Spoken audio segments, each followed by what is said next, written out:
Hey there. If you've ever brought a brand new plant home, all excited, only to watch it kind of lose its spark over time, you know exactly what I'm talking about. It's so frustrating. And you probably start thinking, man, I'm just not a plant person. But what if I told you the problem isn't you at all? What if it's your room?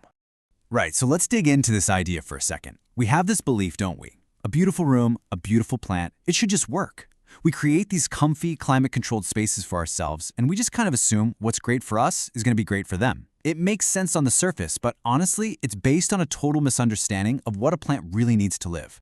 And that's the big question we're going to tackle. What if the very things that make our rooms feel so perfect for us, that stable temperature, the nice lighting, no drafts, are actually creating a really unnatural and, well, stressful world for our plants? So that brings us to our first section here, the comfortable lie. It's this idea that our cozy space is also a perfect little ecosystem for a plant. But the reality is that carefully designed comfort, it can be the real source of a quiet, hidden struggle. This struggle isn't some big, dramatic thing.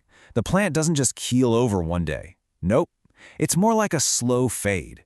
Growth kind of stalls out, the new leaves might come in a bit smaller than the old ones, and that deep, rich green just starts to look a little washed out. It's this slow decline that's so easy to miss, or just blame on the wrong thing. And because it's so subtle, what do? We blame ourselves every single time. We think, oh, I must be watering it wrong, or I picked the wrong plant, or the classic, I guess I just don't have a green thumb. But we're looking at the plant, not the environment around it. The real issue isn't your talent, it's the room itself.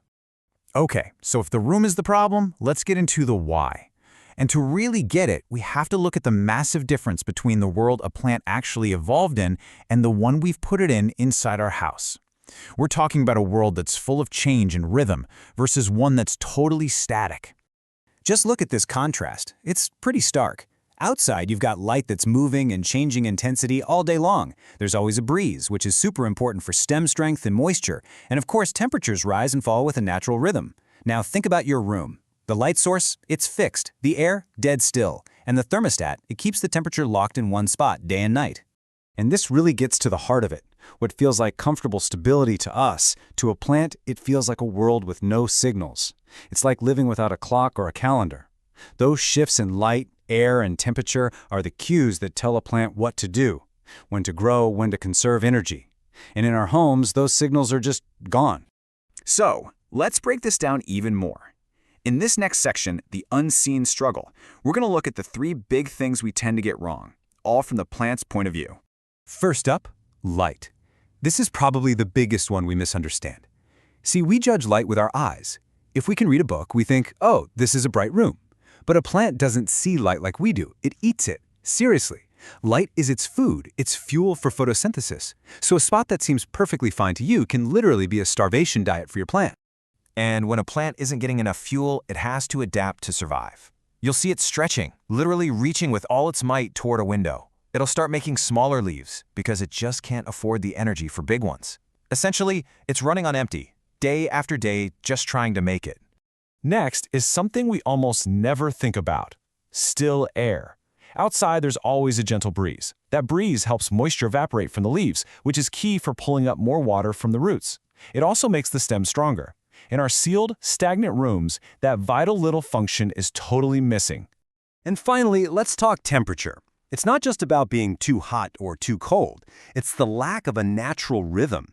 Plants use the gradual cooling from day to night as an important signal. Our constant indoor temperature, or even worse, that sudden blast of dry air from the AC, it just messes with the plant's internal clock and totally confuses its systems. So all of this brings us to a really important question, right? We love to put plants where they look good. That empty corner that needs something, or that high shelf, but is that good-looking spot actually a good growing spot? Often the answer is no. Corners have terrible light, and shelves have zero airflow. We're decorating for our eyes, not for a living thing's needs. So what's the fix? The good news is it's not about buying a bunch of fancy gadgets. The solution is really just a simple but powerful shift in how you think. It's all about learning to think less like an interior designer and a little more like a plant. This right here, this is the entire shift. Stop asking, how does my room look with this plant right here? and start asking, what is this plant experiencing in this spot? Try to see the room from its perspective.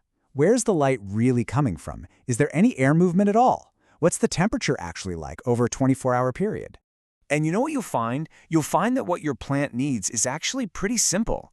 It needs enough light energy to actually grow, not just hang on.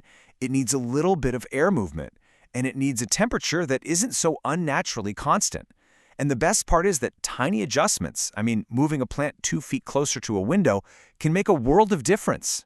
Look, the goal is not to perfectly recreate a jungle in your living room. That's impossible, and you don't need to. The goal is just alignment. It's about aligning the conditions of that one little spot with the basic fundamental needs of the plant that's living there. That's it. Because once you make that little mental switch, once you start observing the environment just as closely as you observe the plant itself, your whole approach will change. You stop just reacting to yellow leaves and start creating a good home for it from the very beginning. So the next time one of your plants is looking a little sad, before you reach for the watering can or start blaming yourself, just take a step back. Take a look at the bigger picture. Because I promise you, more often than not, the problem isn't the plant, it's the room. And now you know how to see it.